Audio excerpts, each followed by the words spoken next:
Guys, good morning. So ito na po yung aking mga tinanim na pipino. So mayroon na po siyang bunga. Ayan, bunga.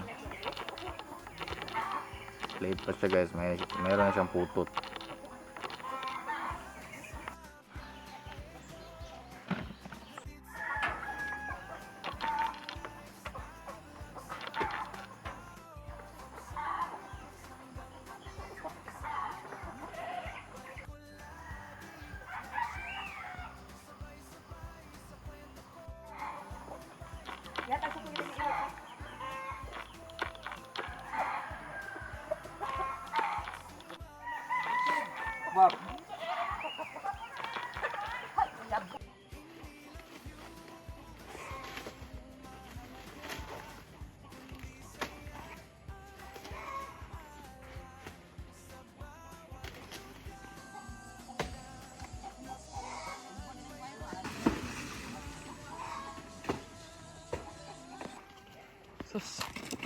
Saan?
Hindi ko napansin, meron palang andito guys, paniki sa gilid ng kahoy. Dito lang sa gilid ko.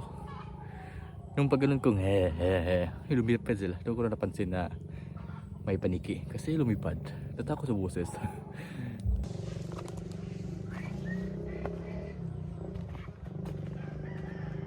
So, good morning guys. Good morning. Good morning. Ngayon, bali, pupunta pa ako sa kubo. May dala akong lagayan at saka yung cutter. So, para sa dragon fruits. Kasi mag-harvest po ako ng dragon fruits ngayon guys. Ahoy! A day in my vlog. So, ito yung vlog ko guys. Dito sa amin. Yung pamumuhay namin, di ba? Na-miss ko na nga magtrabaho, guys. Kaya, pero babalik din naman tayo soon. Soon. Kasi gusto ko talaga i-pursue yung ano ko, guys. Yung pinag-aralan. Pagod. Mayroong nag-reunion dun sa kabila, kaya maingay. Rinig na rinig talaga dito sa bundok. Kasi alam niyo man, ewan ko kung kahit malayo guys, kapag andito ka sa bundok, maririnig mo talaga yung kanilang boses. Siguro sa ecosystem. Bye. Yeah.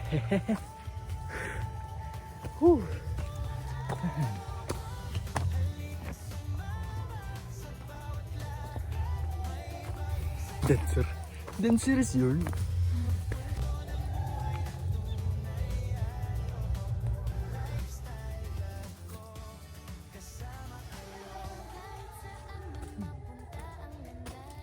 It's a bird.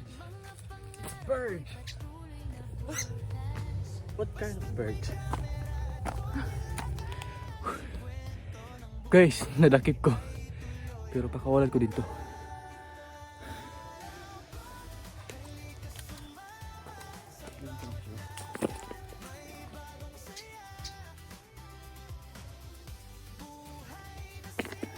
Wala eh. Woo!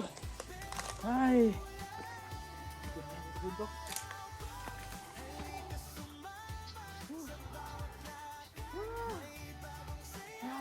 Ganda!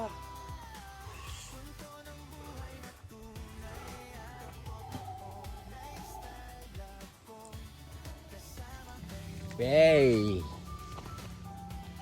Dami ha.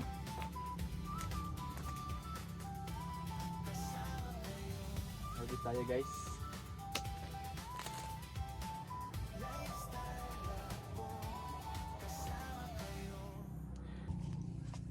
Whew. Ito, laki yun. Nandito. Unahin natin dun sa pinakadulo. Okay, let's go! I got the fire!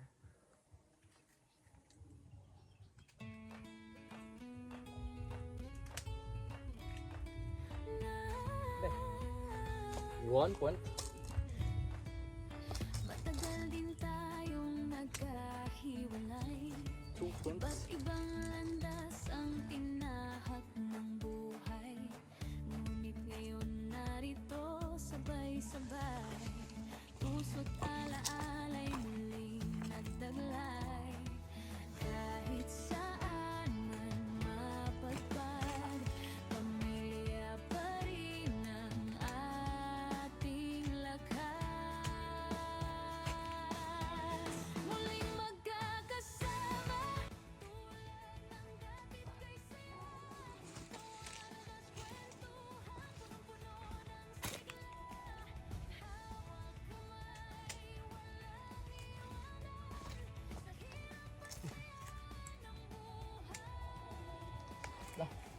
Look at that.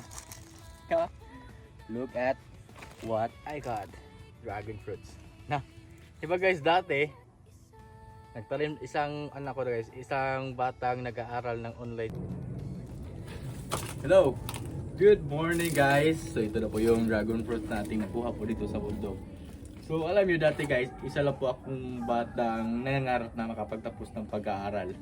So kaya ano nagkaroon ng pandemic. Tapos ay gusto ko talaga makapagtapos kahit mayroong pandemic. So dito sa amin ay wala talagang signal.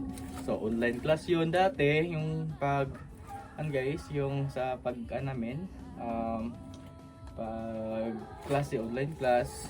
So kaya 'yun, pandemic. Walang signal doon sa baba. So ayun, ang dami kong so ayun guys, no.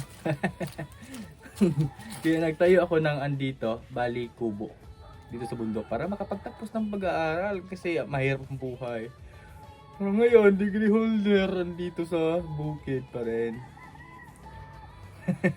Ito guys, may naman kami sa wifi na tapos may alaga akong baboy pero gusto ko magtrabaho pa rin ako guys. Uy, huwag naman kayo magmadadali dyan kasi buhay ko naman to, hindi naman yung buhay nyo. Ganun. Ito guys, hindi ko talaga inaakala na makaharvest po ako ngayon ng dragon fruits kasi dati isa lang po akong batang nangangarap na makapagtapos talaga ng pag-aaral. Tapos mahilig din ako magtanim. Ewan ko kung bakit ako nag-HM na mahilig naman ako sa mga garden. So kaya ayun, sa kahiligan ko magtanim, tapos may kaibigan akong vlogger, dati nagbabantay siya sa dragon fruit farm. Ngayon nasa Taiwan na siya. Shout out kay Tips Mio. So pinatpunta niya kami doon sa kanyang pinagtrabuhan dati doon sa Bourbon. Tapos pinatikim niya sa amin yung dragon fruits.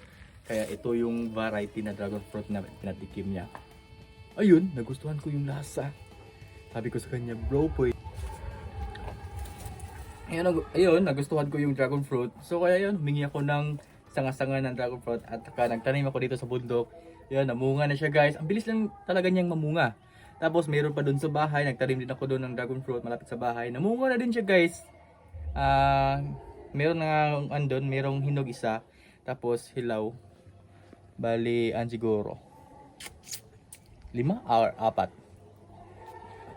Ano ko dati guys, just a kid with a big dream.